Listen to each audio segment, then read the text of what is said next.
Alright, guys. The third one I want to do.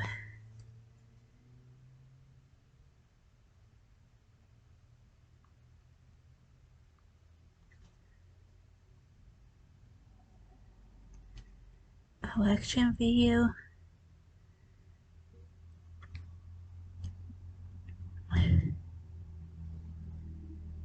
Oh.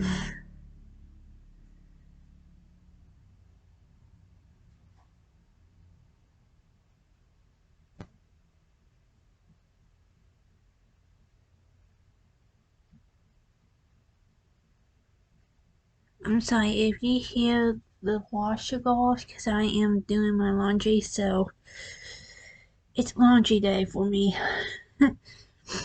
Yeah, because I have like 6 loads of laundry to do. Yeah. uh, let's do 10 times Crazy Fans went totally terrible.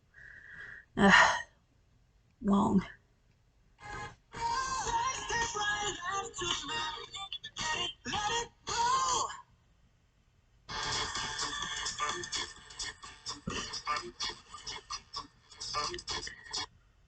Sad, crazed follower.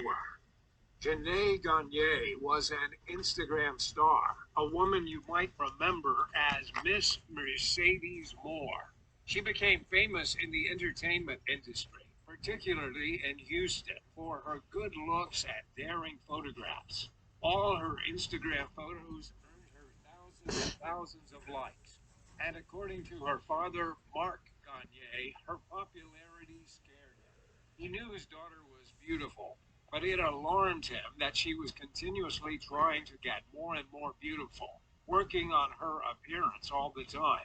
He often said that with so many followers, one of them might prove to be dangerous. But what Mark never imagined was that his daughter's commitment to her beauty would ultimately result in her brutal death.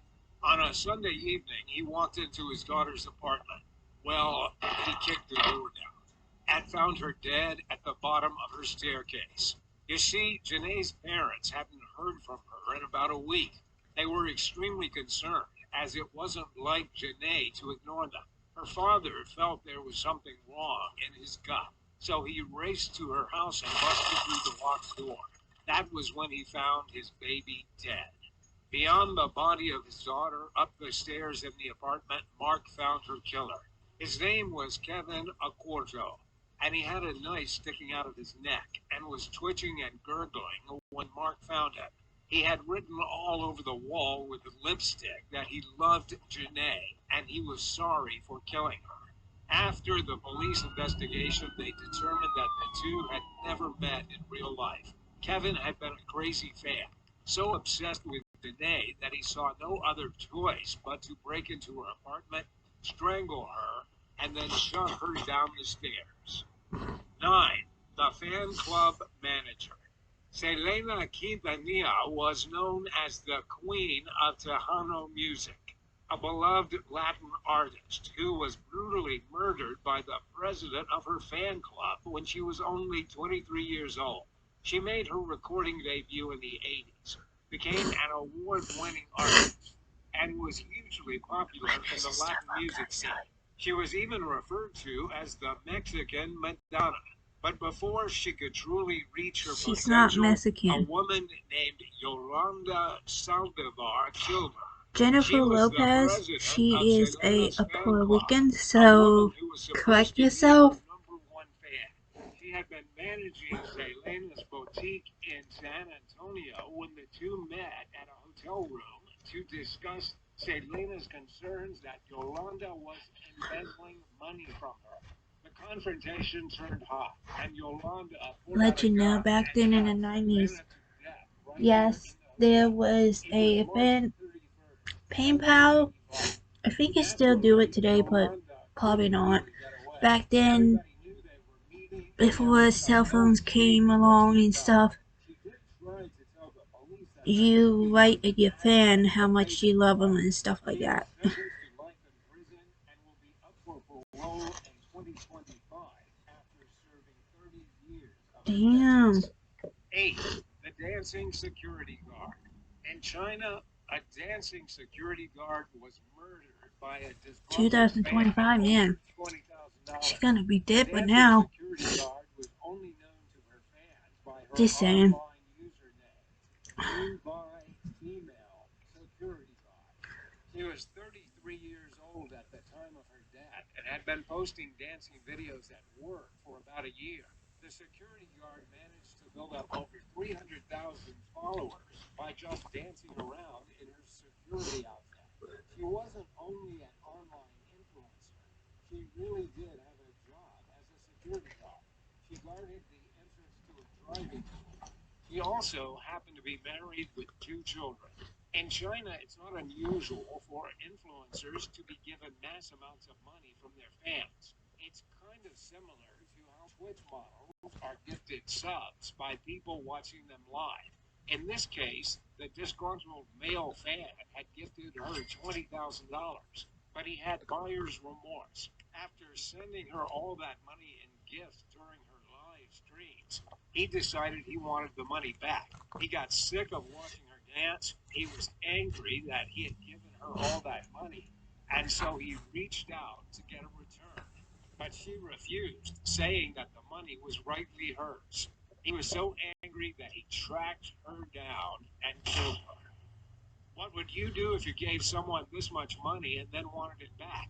Let us know in the comments below, and if you're liking this video, be sure to hit the thumbs up and subscribe buttons if you haven't already. 7. The death of Rebecca Schaeffer. Rebecca Schaeffer was a rising TV actress who starred in the CBS comedy My Sister Sam. This was back in the 1980s. On July 18, 1989, she was at her home in Los Angeles preparing to audition for a role in the upcoming movie The Godfather Part 3. It would have been a role to change her life and propel her to true stardom. But unfortunately, she never got the chance to audition. When her doorbell rang, she thought it was going to be the script that she had been waiting for. Instead, it was a man she had never seen before. The man claimed to be her #1 fan and was carrying an autographed photograph. They had a short conversation. Rebecca closed the door and the man took off. But not too long after that, he returned with a .357 caliber handgun. When Rebecca opened the door, he shot her at point-blank range and then ran away. Rebecca, only 21 years old at the time, died that same day at the hospital. The shooter was arrested the day after, found by the police wandering down the side of a highway in Tucson, Arizona. His name is Robert John Bardo, and he admitted to stalking Rebecca after becoming obsessed with her while watching the 2 seasons of My Sister Sam. He had sent her fan letters and gifts. He tried to meet her at the studio, and he finally hired a private investigator to track down her house. Fantasy turned reality when he knocked on the door and the stalker went completely insane and killed her for no real reason. He was given life in prison without the possibility of parole and is still serving his sentence at the Avenal State Prison in California. 6. 2 handguns and a hunting knife. Christina Grimmie was at the peak of her career when her life was snuffed out by a maniac with a pair of handguns and a hunting knife. At the age of just 15, Christina uploaded a track to YouTube, a cover of a Miley Cyrus song, and she went viral. Just a few years later, in 2011, she released her very first EP and relocated to Los Angeles. In 2014, she came in third in the show The Voice. Suffice to say, she was on the way to huge stardom. On June 10th, 2016, Christina had just finished a concert in Orlando. At this time, she was in her early 20s, no longer the teenager who uploaded covers to YouTube. She was hugely popular with millions and millions of fans and Wow. subscribers. One of her fans was a grown man named Kevin James Roybal. He attended the meet and greet after her Orlando concert. Kevin came from St. Petersburg, packing some serious hardware beneath his clothes. As Christina was signing autographs, Kevin James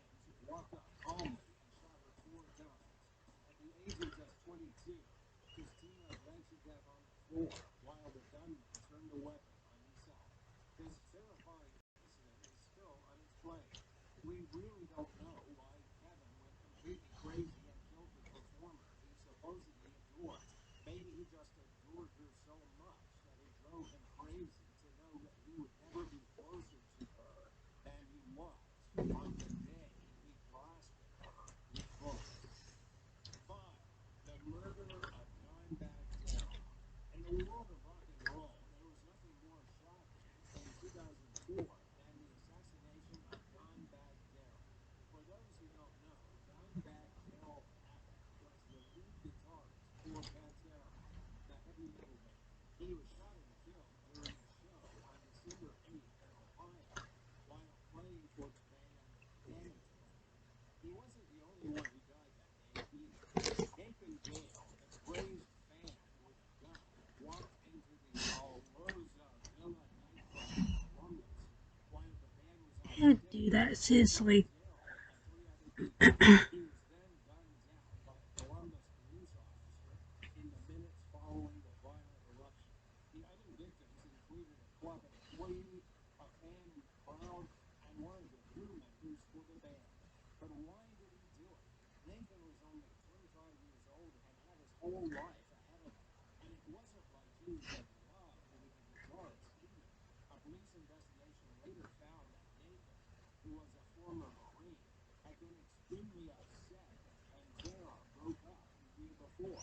He blamed Dimebag Darrell for the band splitting up and decided the only justice he ever get was killing the guitarist himself. 4. John Lennon. They were separated. Not everyone knows who the Beatles are. Some may find this hard to believe, but the truth is that it's just not the 1960s. It's also not the 1980s, when John Lennon was brutally killed by an obsessed fan in New York City on December 8th. For the youngsters out there who might not know, the Beatles were the biggest rock group in history. No other group to this day has had a crazed following quite like George Harrison, Ringo Starr, Paul McCartney, and John Lennon. John Lennon and Paul McCartney were the ones who actually wrote and sang the songs. In 1980, John Lennon was 40 years old and walking into his Manhattan apartment when a guy named Mark David Chapman blasted him 4 times at close range with a revolver.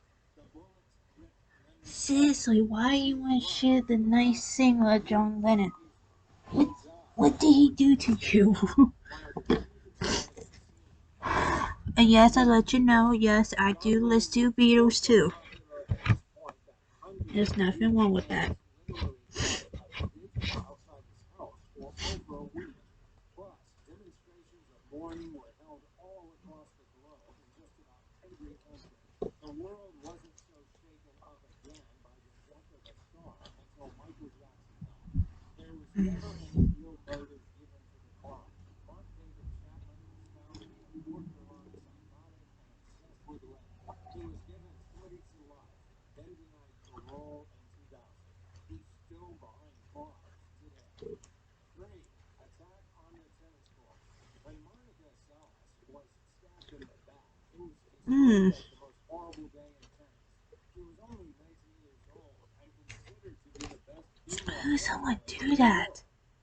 Stab somebody. Ugh. her career was already over. Monica was born in 1973 to a Hungarian family in the former Yugoslavia. At the age of 11, she won the Orange Bowl tournament in Miami, then moved to the U.S. At 14, she began to play professional tennis. She won a tournament in Houston, and by the age of 16, she was number 6 in the Women's Tennis Association. In 1990, Monica defeated Steffi Graf to become number 1. She went on to win awards and millions of. Only a minute, guys. Okay, guys, so let me finish this. Dollars in prizes and titles. But then on And now we do April 30th, mukbang. 1993, she was And playing that's a when match I was against the born. Bulgarian Magdalena Malieva in Germany. During a break, she leaned forward to have a drink of water when a man named Gunter Arts stabbed her in the back with a 9-inch knife.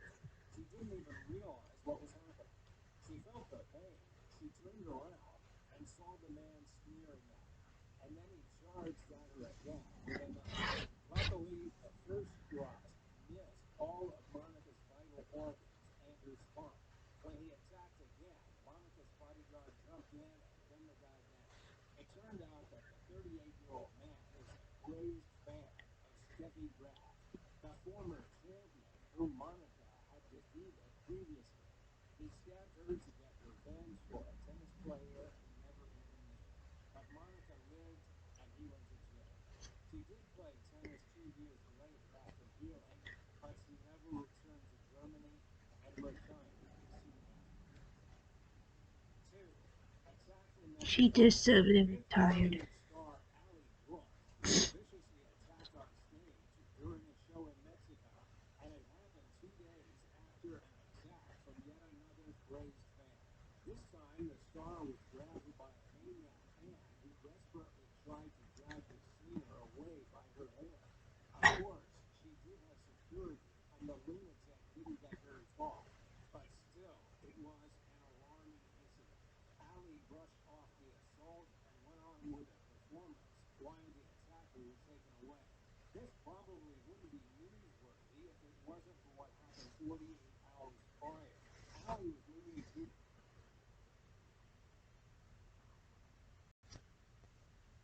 Yeah?